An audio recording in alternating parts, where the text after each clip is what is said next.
Hey guys, welcome to Lesson 3 Advanced Concepts. Today, we are going to be learning about the differences between strong and weak draws. So, we want to learn in what situations in which we should try to cleanse our outs, and in what situations we should avoid betting and avoid dirtying our outs. After that, we will look at how to fine tune our bet sizing. There are plenty of situations in which we want to be utilizing overbets as well as underbets or block bets.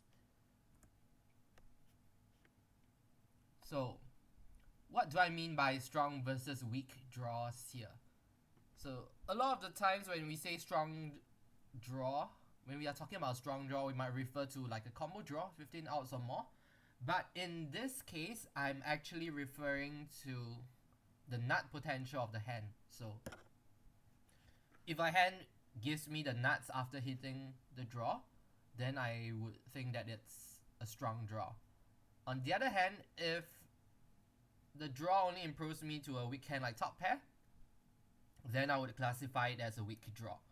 So yes, even top pair can be classified as overcuts can be classified as a draw.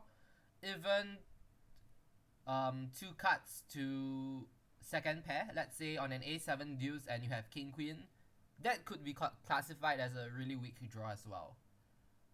On the other hand, a strong draw might be like the nut flush draw. You can draw to a nut flush, so that pretty much explains itself. So how should we play a strong draw? Something that draws to the nuts. So I think it's pretty straightforward. We pretty much learned it when we first started learning about poker. We want to get aggressive, just keep betting, semi-bluffing. If our opponent folds, we win the pot. If our opponent calls, we can still improve to a very strong mate hand, and perhaps we can even fire one more street and gain a lot of value. So generally, strong draws tend to refer to two-cut flush and straight draws, because if you do hit the straight or the flush, then you are very likely to win the hand. So when I'm drawing to the nuts, I would just be more inclined to bet and build the pot. I don't mind getting called. If the opponent folds, it's also fine. On the other hand, if my flush draw or straight draw is not to the nuts, it's a weaker lower flush or straight draw, I'll be a bit more inclined to check back. Of course, I'm not saying you should always check the weak draw and always bet the nut draw, but just be aware that you should be betting higher flush and straight draws more often. On the flip side, we should be playing our weak draws passively. Betting narrows our opponent's range too much. So what you'll find is that we may end up isolating ourselves against stronger hands a lot of the time. And even if you do improve on a later street, it will be extremely hard to continue pumping money into the pot. So it's probably better just to check and keep our opponent's range as wide as possible, so that he will still have plenty of bluffs in his range. So this generally refers to one cut flush draws and perhaps some one cut straight draws as well. So an example of a one cut straight draw is maybe having ace 4 on a 5-6-8 or 5-6-7 board. So if you bet and you got called, then your opponent is going to have a lot of 9x. So if both of you hit an 8, you have the bottom straight and he will have the nut straight. So that tends to get you in a lot of trouble sometimes, so I would be more inclined to check it back. The same applies for a one cut flush. Maybe I have the 5 of hearts on a king 8-9 of hearts monotone flop. Betting just narrows down my opponent's range a lot. So try not to dirty your outs by betting when your draw isn't too strong. However, it's important to note that sometimes betting strongly can force your opponent to fold stronger draws. So I would urge all of you to consider each unique situation separately. So I'll just go through a couple of examples and let's see how to think about this different situations. Okay, so the button opens with ace 5 with the 5 of diamond. The big blind calls, the flop is king 8-6 monotone. So we want to ask ourselves as the button, do we want to see bet or not? Okay, so as I said earlier, betting here will narrow our opponent's range to be weighted towards having hands with a single diamond. Of course, he will have some offsuit hands like maybe king queen of hearts, but in general his range will probably more than half of his range will probably have a diamond in it. Yeah, so on a fourth diamond, what you'll find is that the button's equity is much higher after checking as opposed to after betting. However, the stronger your flush draw is, the more you want to bet because your equity doesn't drop too much and you can still continue building the pot. What do I mean by this? Let's take a look at the equities on the next slide. So for example, we did bet the flop with ace of spade, 5 of diamond. So, and I gave the big blind a calling range of like some sets, some pair plus 1 diamond flush draw, top pair. I think I gave him some middle pairs as well. I gave him some nut flushes. I think I gave him maybe like jack of diamond and above. So for a 1 card pure air draw, like maybe jack 7 with the jack of diamond, I would call that. I don't think I selected the big blind to call with like 7 diamond jack, but 10 high and below we either call a 10 high flush draw and below we either call with like a pair or a straight draw. If not, we are not calling with like a naked 10 high. Imagine a hand like 10-5 with the 10 of diamond. I'm not calling that. I guess I didn't put it in the big blind's range, but you know, you get my point. So you'll notice that after betting and hitting the flush, our equity is only 53% here. And it should be pretty obvious that we cannot continue betting for value, either on the turn or on the river. I guess on the river, if you think your opponent just value bets or flushes and checks, then maybe you can squeeze in a thin value bet.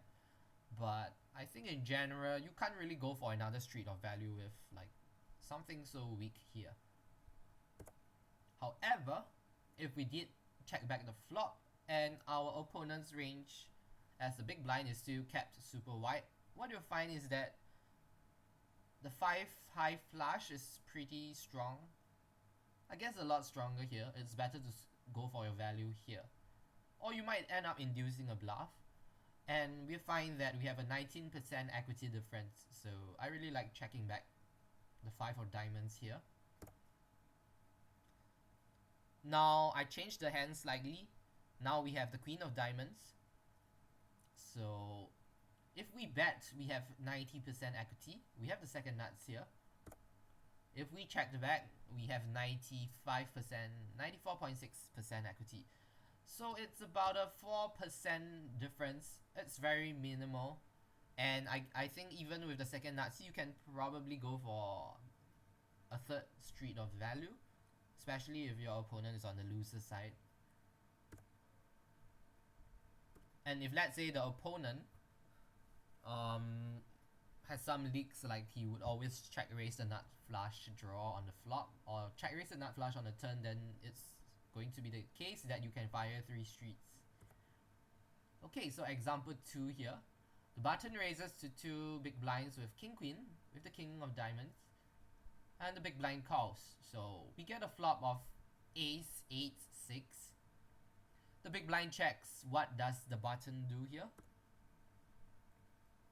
So what's interesting to note about this spot is that I used to bet here all the time, but I think like maybe sometime last year I started analyzing some GTO software and I noticed that the GTO solution was to check back king queen really often. So I asked myself, why was that the case? Because in my mind I thought I had the backdoor flush draw, the backdoor straight draw, I can barrel many turns and possibly many rivers. So what you'll find is that we have the same concept here. If we hit the king or queen, so our king queen here is kind of like a weak draw. If we hit a second pair on the later street, we probably can't even value bet if we bet the flop. But if we bet the flop, we will significantly narrow down our opponent's range. So after hitting a pair, we definitely cannot put any more money in. However, if let's say the turn brings a king, the flop is checked through, the turn is checked to us again, perhaps we can bet turn and bet river with like second pair top kicker. So here's our equity of king queen after betting the flop, getting called, and then we get a turn king. 65% equity, that's pretty decent I suppose, but still not that great. You can't really put in too much money with only 65% equity. However, if you did check back the flop, your opponent's range will be much wider. So starting on the turn, we get 76.7% equity. That's an equity difference of about 11%. Okay, so that's pretty much it for dirtying our outs. Let's now talk about the opposite concept, which is cleansing our outs. We pump a lot of money into the pot. We try to get aggressive to force our opponents off certain hands, so that when we hit our own hand, we feel more comfortable. Okay, so here's a high stakes hand history which my friend gave to me. I think he was really interested in the turn and river play, but I really like the flop play. I think the flop play is really smart. Okay, so OTB rate Baron open and Nagoya calls. So Nagoya is one of the top Zoom 501k winners. OTB rate Baron is just a probably top 5 6 max player in the world. Okay, so Nagoya check raises after Baron bets, and Baron opts to 3-bet the flop. So we want to ask ourselves, what is he doing here? He has an open-ended straight draw. I guess 3-betting the flop occasionally with an OESD might make sense, but in general the default play is to call with a draw, right? So why is Baron 3-betting the flop here? So let's think about it carefully. If let's say Nagoya happens to have 10-8, we are pretty much drawing dead or drawing to a chop. If Nagoya has Queen 8 and we hit a 10, we are also going to lose a lot of money. So Baron opts to 3-bet the flop, which I feel is a very good move to cleanse his outs to the 5 or the 10. So what happens when Baron 3-bets the flop here? So what is Baron doing? He knows his open-ended straight draw is a bit too weak to call. 6-8 dies to 10-8. 6-8 gets dominated by Queen 8 on a 10. So by re-raising here, he forces these hands out of Nagoya's call 3-bet range on the flop. So after Nagoya calls Baron's $557 raise, I think it is highly unlikely that Nagoya has Queen 8 and 10-8 now. 10-8 would re-raise here, and Queen 8 would probably fall to the flop 3-bet. So essentially when he does hit one of his outs, he can feel a lot better about his hand. So I thought this was a pretty smart play by Baron. Okay, this is another example. I played this pretty recently. So it was in a home game. I am the under the gun player, but I folded, so it isn't too important. So UTG raises to 4 big blinds. EP2 3-bets to 13 big blinds. MP1 4-bets to 27 big blinds, and MP1 EP2 calls. So the board is A7-3 monotone, and it gets checked around. Now EP checks again, MP bets, and EP goes for a check raise. I don't think the actual hands matter too much. I just want to ask you one question. Is it better to have the king of clubs and the queen of clubs or not? So we want to ask ourselves, is it better to block our opponent from having a potential like nut flush draw, second nut flush draw bluff? Or is it more important to block the flush from our opponent's range? So my hint here is that we should think about preflop ranges. What range can the EP2 player have after calling the 4-bet? Do you think he has many offsuit hands, or do you think he has mostly suited hands here? So think about it for maybe 10 seconds, then I'll just continue.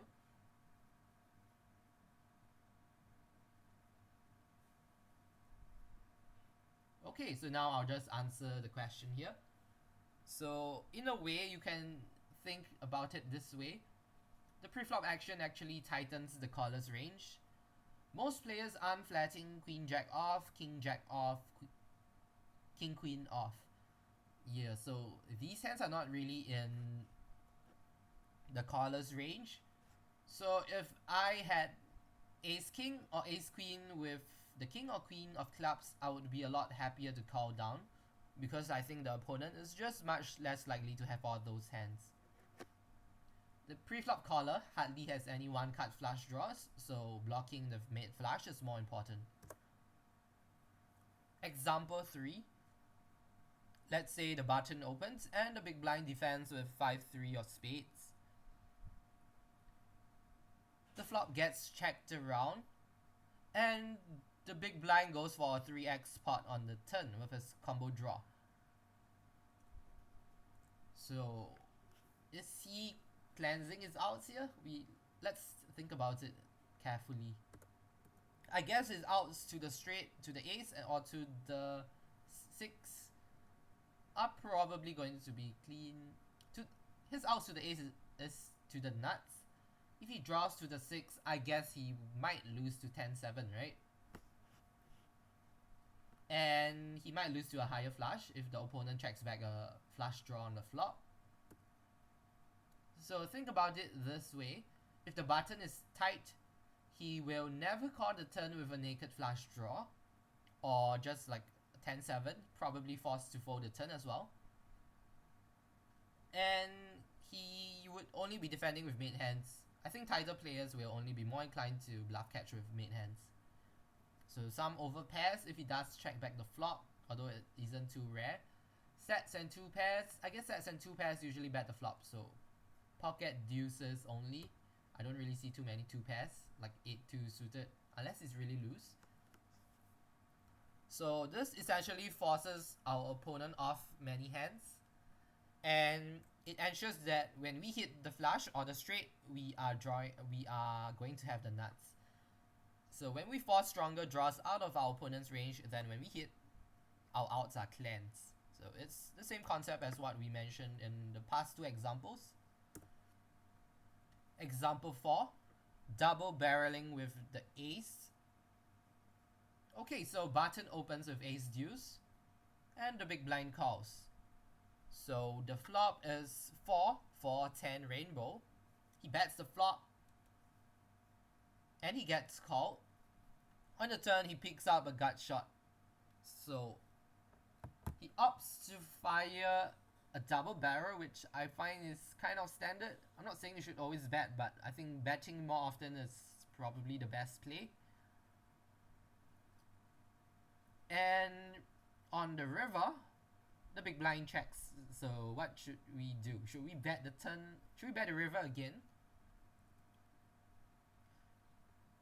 So what you'll find is that tight players will, even though they would defend a lot of ace highs on the flop, they will almost certainly never call the turn again with like ace 9, ace 10.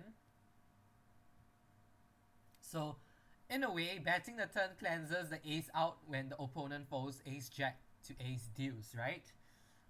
So in fact, it's better to go for the triple barrel, in my opinion, than to check the turn and then bet the river. Even though more people are inclined to check turn bet river as opposed to going for a triple barrel. So why are we able to squeeze out 3 streets of value as opposed to squeezing 2 streets of value after checking the turn? So the same concept is at work here. If we bet the turn, our opponent is going to fold all his ace X. So when we hit the ace, it's going to beat our opponent's 10 pair very often, or maybe pocket 9s, pocket 8s. But if we check the turn, a lot of players will continue checking their top pair to the ace, to the button again, and allow him the chance to bluff. So like low limit players, they like to bluff at the ace, even though it's actually not a very good card to bluff here. So some players will just check, bet flop, check turn, and then bet river. But in this case, actually ace deuce performs a lot worse. So if you don't believe me, let's open Equilab to find out. Okay, so I gave the big blind his flop calling range here. And of course, sometimes he might check raise with a 4. Or maybe with a hand like ace 10, ace 10 or king 10. But I think in general, people don't check raise that much here. Secondly, I assume that he would never lead on the river, because this is a card which gets bluffed way too much. So as an exploit on lower limits, I would be checking the ace really often because people just bluff too much. At higher limits, sometimes you just want to lead the river with an ace because it's actually a card which favors the big blind a lot, given he has plenty of ace highs in his range. I gave him a flop calling range of some backdoor draws and ace 7 plus. So what you find is that with ace deuce of hearts, you only have 75% equity here. But what happens if our opponent calls the flop and calls the double barrel on the turn? So this is only against a single barrel, and assuming he always checks 100% of his range. So let me pause the video once again and I'll be back with the next equity. Okay, so I just assume that on the turn, the small blind, the big blind is folding maybe 30% of hand. I guess he could fold slightly more. Let's assume he folds a bit more. Yeah, I guess this looks to be pretty alright. And it's pretty amazing when you think about it this way. When we bet the turn, our equity is actually a lot higher on the river, as opposed to if we checked on the turn. This is because when we bet on the turn, we are forcing out hands like ace 7 to ace 9 out of our opponent's range. He folds ace 6. If I gave him more ace highs, his range would be even stronger here. If I gave him more ace highs, we should fold on the turn, yeah.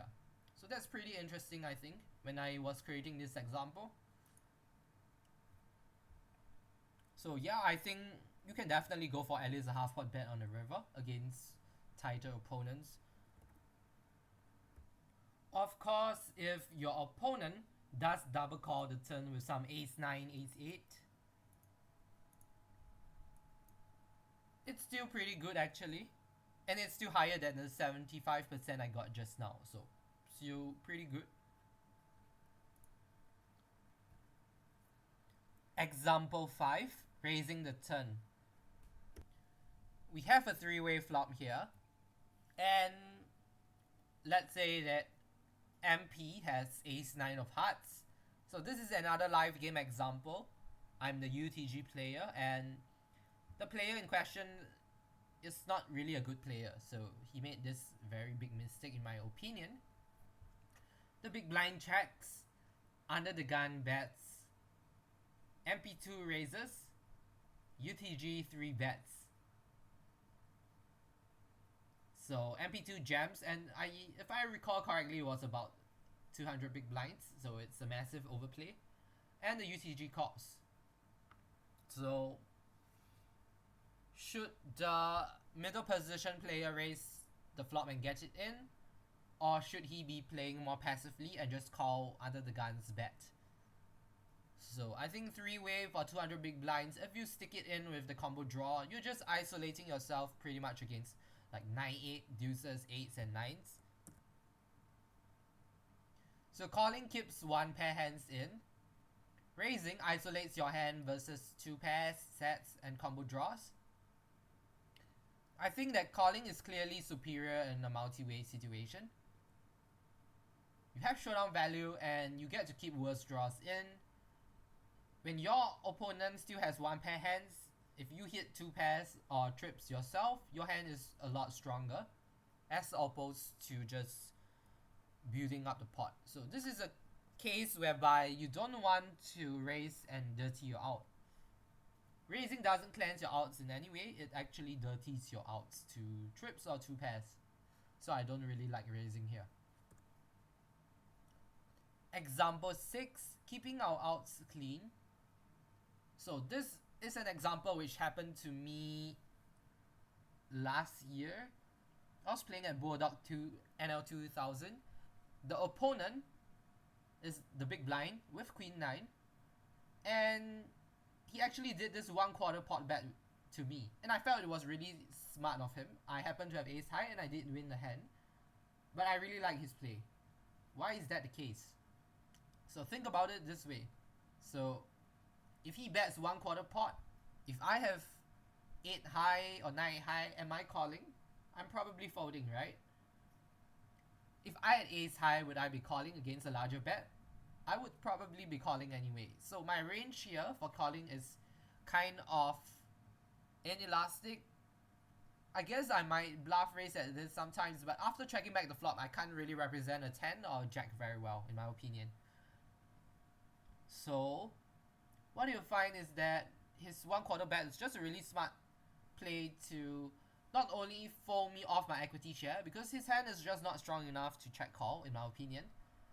And if he bets large and gets called, I would often have a 10. Sometimes I'll have some slow plays. I guess I could have some ace highs as well, but he cannot really value bet if he hits a straight on the river if he bets larger on the turn. So I thought his 1/4 pot bet is smart. The open-ended straight draws too strong to check fold, too weak to check call. So I think leading small becomes a really nice alternative. Against a normal bet, my calling range in the button will probably be ace high, 10x, jack x, and the occasional king high. I guess I would still continue calling with some straight draws as well. And maybe some flush draws, perhaps, like the nut flush draw. I guess ace x, that's part of ace x. Versus a block bet, I think the button will usually raise 10x and jack x.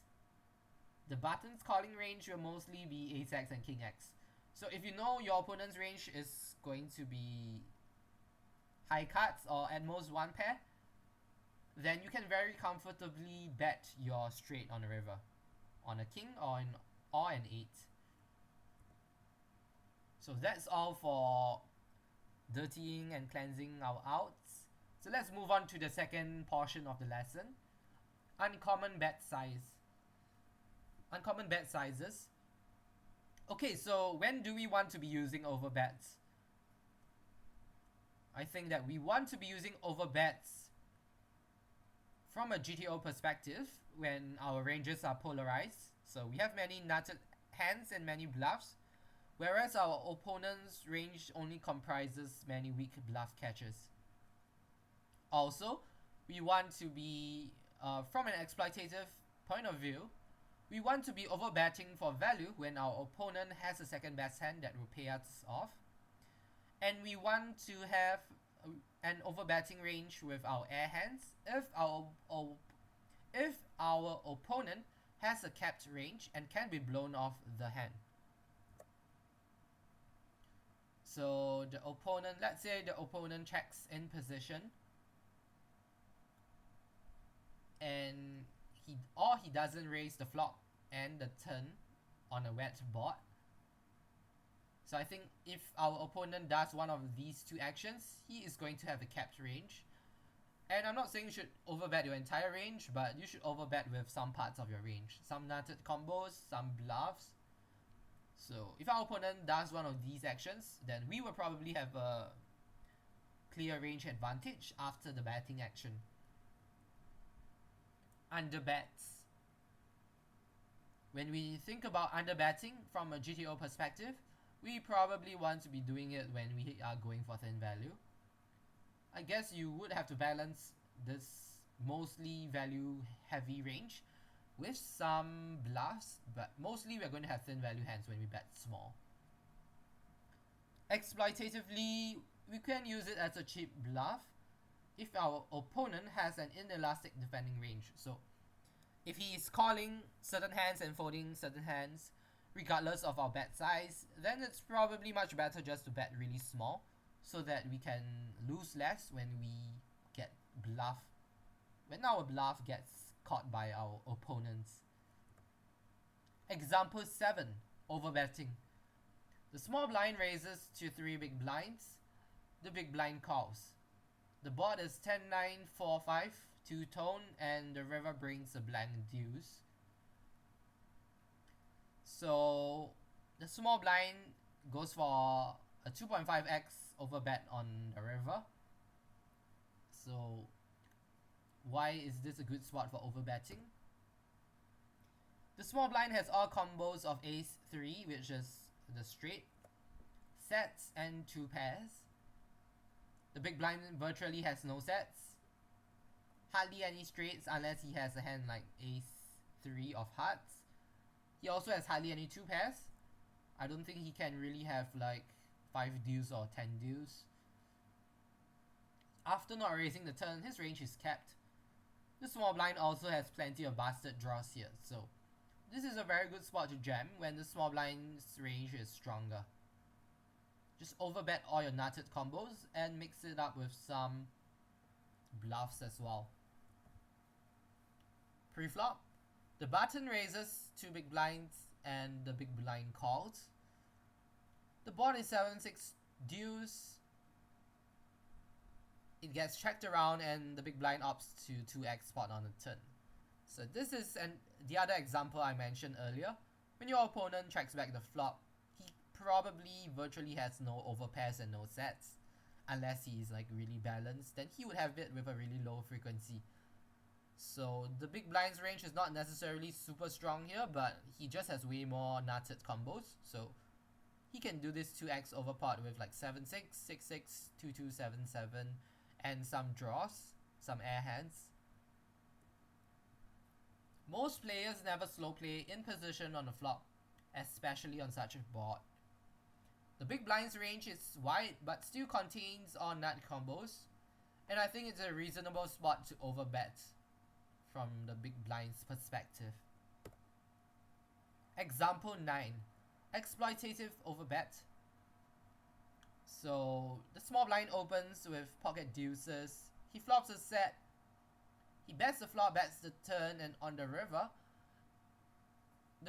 gives the big blind plenty of trip aces, and the small blind opts to overbet all in here. So I think that weaker players will often incorrectly overvalue trips here. So I think it's important to think in terms of absolute hand strength. So a lot of weaker players will just think in terms of absolute hand strength. They think they have trips. It's a really strong hand, right? So they will just call very light against overbets. And on the flip side, since it's a good spot to go for value, max value, it's a very terrible spot to bluff. Unless you think your opponent has trip aces, he will give you credit and he is capped. And he's weak tight. So if my opponent fits this profile, then I might consider bluffing. But I think in general, this is just not a very good board to overbet bluff. Example 10, the triple barrel. Under the gun raises to 3 big blinds. The button calls with 7-6 of diamonds. The flop is 9-8 ace, and the button has the low end of the open-ended straight draw. The under the gun player check calls the flop, check calls the turn, and on the river, the button opts to go for a 2x pot bet. So I think at lower limits, many players will have virtually no ace king, ace ace. They might have ace ace, I guess, but they hardly have any ace king, ace queen hands. So when you 2x the river, they We often have a weak hand like ace-5 suited or like ace-10, and they will often talk themselves into folding on the river. So I think this is just a good spot to bluff with a busted draw, even though so many straight draws miss, and they will probably call down the river pretty often with top pair. But if you 2x pot, players with a weak tight mindset will often just give it to you. So many guys at lower limits are unaccustomed to overbets. They fold too much, they do not slow play enough with stronger kickers like ace-king, ace-queen, and they also don't really have a proper framework to deal with strange situations. So players who do not learn about game theory, like for example myself before 2013, I probably would fold way too much there. So I think this is just a really good spot to bluff exploitatively. Example 11, a cheap bluff. The button opens with 6-7, the big blind calls, the board is ace, queen, king, 3 deuce. It's a spot where you don't really want to bet the flop on the turn, your hand is pure trash, it's better to wait until the river, and if your opponent seems to be giving up, you can just squeeze in a small bet. So here we squeeze in about 30% pot size bet. Why is this good? So example 12, kind of a similar situation. Once again, it's a hand which doesn't really want to bet the flop or turn. It has absolutely no potential when called. So we want to wait until the river to put a bluff in. So we check twice and we bet 1/3 pot on the river again. So why are these two plays pretty good? So we don't really want to bet on an earlier street, as mentioned earlier, because our hand has 0 equity when called. So I think it's generally best to wait until a later street to bluff. Also, what I found out when coaching some of my students playing NL50, NL100, was that most players do not have a clear defending range. They do not have game plans for such strange situations. So they tend to overfold against an underbet, which makes it a really good spot just to bluff really cheaply. I think in example 12, people usually just call all flushes and they just fold all non-flushes, which means that you're generating over 50% full equity here at a really cheap price. The defending ranges are inelastic, so when we actually have a hand, we should just value bet larger, and we should bluff when we have air. So very exploitative play, but it works really well against weaker opposition. Okay, so this brings us to the end of lesson 3. I hope you guys learned something. Ask me if you have any questions. Drop me an email at galvin.bay@gmail.com. Do the homework, check the answers. The homework isn't too difficult, shouldn't take too much time. Okay, so I'll see you in lesson 4. So goodbye and have a nice day.